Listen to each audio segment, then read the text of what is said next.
Hello everyone, welcome to UniSmart Tutorials. So today I am going to start question number 4. आज मैं आपको question number 4 कराने वाली हूँ of exercise 3.2. So watch this video till end. Do like, comment and subscribe my channel and don't forget to press the bell icon so that you can get the notifications of my latest videos. So starting question number 4, that is, which of the following pairs of linear equations are consistent or inconsistent? इसका question मैंने आपको पहले भी समझाया था, question number 3 जो था हमारा, कि कंसिस्टेंट और इनकंसिस्टेंट कैसे निकालते हैं.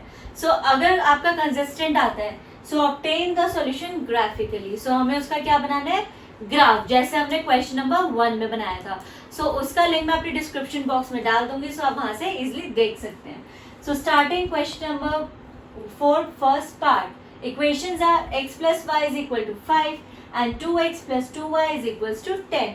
सो यहाँ पे हम अपना रेशियोज निकाल के देखते हैं. सबसे पहले हम निकाल रहे हैं a1 अपॉन a2. सो a1 क्या है हमारा 1, a2 इज 2, सो हो जाएगा 1/2. ऐसे अब हम रेशियो निकाल रहे हैं b1 upon b2. So b1 is 1 and b2 is 2, सो ये भी क्या आ रहा है 1/2. अब हम निकालेंगे c1 अपॉन c2 हमारा थर्ड रेशियो. सो वो क्या आएगा 5/10. सो 5/10 हमारा क्या होता है 1/2 ही होगा ये भी. सो आप देख सकते हो हमारी तीनों रेशियोज क्या आ गई, हमारी तीनों रेशियोज इक्वल आ गई हैं. That is a1 upon a2 is equals to b1 upon b2 is equals to c1 upon c2. So हमें यहाँ पे पता चल गया जो हमारा सोल्यूशन होगा, सो वो क्या है हमारा कोइंसिडेंट लाइन क्रिएट करेगा. सो यहाँ हम लिख देंगे कोइंसिडेंट. अगर कोइंसिडेंट है सो इसका मतलब है कि जो हमारी लाइंस है वो क्या है, कंसिस्टेंट है. सो यहाँ पे हमें पता चल गया कि हमारी लाइंस क्या है, कंसिस्टेंट. जहाँ पे हमारे सॉल्यूशंस जो होंगे इनफाइनाइट आएंगे. कोइंसिडेंट के केस में हमारे सॉल्यूशंस क्या आते हैं, इनफाइनाइटली मेनी सॉल्यूशंस. सो जब अब हमें पता चल गया कोइंसिडेंट है. कोइंसिडेंट है मींस हमारी लाइन कुछ इस तरीके से बनेगी, एक ही लाइन पे हमारे दोनों पॉइंट्स लाई करेंगे. सो इसका ग्राफ अब आप उस तरीके से बना सकते हो. क्वेश्चन नंबर 1 में जैसे मैंने सिखाया था कि सबसे पहले हम क्या निकालेंगे, यहाँ पे पॉइंट्स निकालेंगे, फिर हम उन्हें ग्राफ पे अपना प्लॉट कर देंगे. आई होप क्वेश्चन नंबर 4 का फर्स्ट पार्ट आपको अच्छे से समझ आ गया.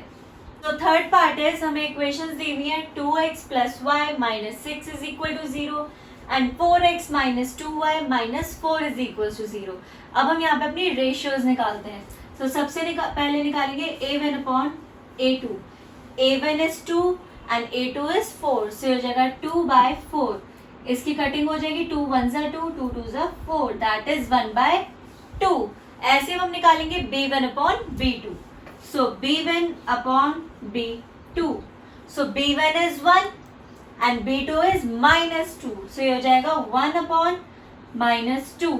अब आप देख सकते हो अब हमें थर्ड रेशियो निकालने की जरूरत ही नहीं है. क्यों? क्योंकि हमारी फर्स्ट टू रेशियोज इक्वल नहीं आई है. a1 upon a2 is not equals to b1 upon b2. So a1 upon a2 is not equals to b1 upon b2. So यहाँ पे हमें पता चल गया हमारी लाइंस क्या कर रही हैं, इंटरसेक्ट कर रही हैं. सो ये हो गया हमारा इंटरसेक्टिंग लाइंस होंगी हमारी यहाँ पे. सो इंटरसेक्टिंग लाइंस हमारी कैसे होती है, जो कट करती है, जिसका सोल्यूशन हमारे पास क्या आता है, यूनिक सोल्यूशन. सो इंटरसेक्टिंग लाइंस हमारी क्या होंगी, कंसिस्टेंट. सो इस पार्ट का भी आपको क्या बनाना है, ग्राफ, क्योंकि हमें बोला था कि अगर हमारा पार्ट कंसिस्टेंट है सो हम इसका ग्राफ बनाना है. सो आप कैसे ग्राफ बनाओगे, यहाँ पे इक्वेशंस की हेल्प से आप अपने पॉइंट्स निकालोगे, फिर आप उसे ग्राफ पे प्लॉट कर दोगे. So I hope question number 4 is now clear. Question number 4 के पार्ट्स आपको क्लियर हो गए हैं and the parts that I have left I hope you can do it by yourself. So do like, comment and subscribe my channel and don't forget to press the bell icon so that you can get the notifications of my latest videos.